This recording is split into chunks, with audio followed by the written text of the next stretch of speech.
दोस्तों, international politics में ना आपका कोई परमानेंट दुश्मन हो सकता है और ना कोई परमानेंट दोस्त। दोस्तों, आज इंडिया और चाइना आपसी ताल्लुकात को बेहतर बनाने पर जोर दे रहे हैं। तो किस तरह रीजनल पीस और ग्लोबल इकोनॉमिक स्टेबिलिटी में बेहतरी आ सकती है।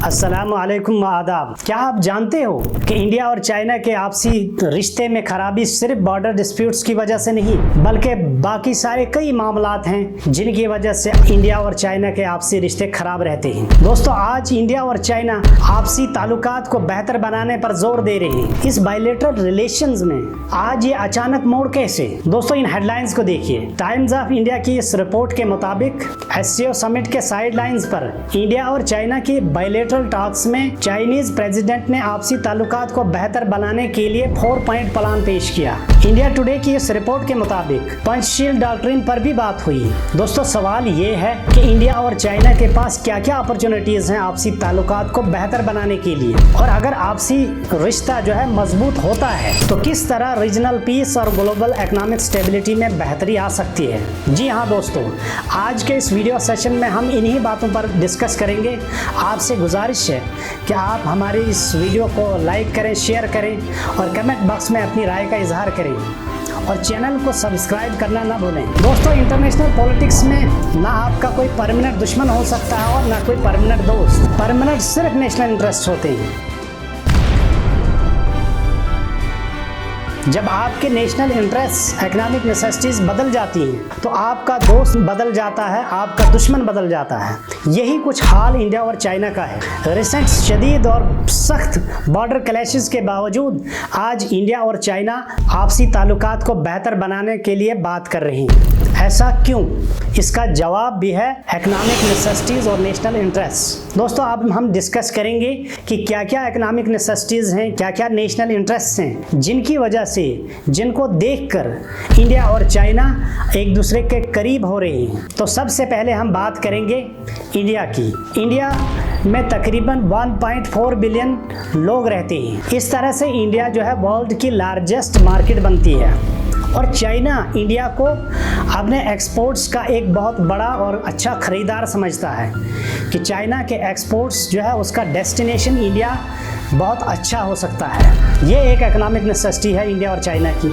और चाइना इंडिया में इलेक्ट्रॉनिक्स कंपोनेंट्स, मोबाइल फ़ोन्स और मशीनरीज वगैरह का एक्सपोर्ट्स कर सकता है और बढ़ा सकता है। दोस्तों, इंडिया का अपना एक मिशन है, अपना एक एम्बिशन है कि वो इंडिया जो है एक ग्लोबल मैन्युफैक्चरिंग हब बनना चाहता है। तो इस एम्बिशन के लिए भी इंडिया जो है चाइना पर डिपेंड है।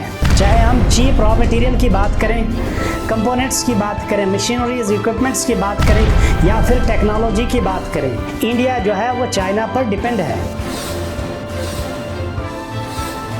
इसलिए अगर आपने इस एम्बिशन को पूरा करना है इंडिया ने, तो इसके रिलेशन जो है चाइना के साथ बेहतर होना ज़रूरी है। और अगर इंडिया और चाइना के आपसी ताल्लुकात बेहतर होते हैं तो इंडिया में फॉरेन इन्वेस्टमेंट बढ़ सकता है। बाहर की कंपनीज, मल्टीनेशनल कंपनीज जो है वो इंडिया में इन्वेस्ट कर सकती हैं। दोस्तों, रिसेंट जो यूएस ने इंडिया पर टैरिफ रेट्स बढ़ा दिए और चाइना को ऑलरेडी यूएस के साथ ट्रेड वार चल रहा है, वेस्टर्न कंट्रीज के साथ ट्रेड वार चल रहा है और इस तरह से चाइना के एक्सपोर्ट जो हैं ग्लोबल मार्केट में बहुत ज़्यादा गिर चुके हैं। ये भी एक इकोनॉमिक नेसेसिटी है चाइना के लिए और इंडिया के लिए भी सेम यही इकोनॉमिक नेसेसिटी है कि इंडिया जो है अपना एक्सपोर्ट्स, उसका जो मेन एक्सपोर्ट डेस्टिनेशन कंट्री थी यूएस, वहाँ पर 50% टैरिफ का सामना करना पड़ेगा। इसलिए इंडिया के एक्सपोर्ट्स भी कम हो सकते हैं और अपने एक्सपोर्ट्स को डाइवर्सिफाई करने के लिए अब इंडिया चाइना की तरफ देख रहा है।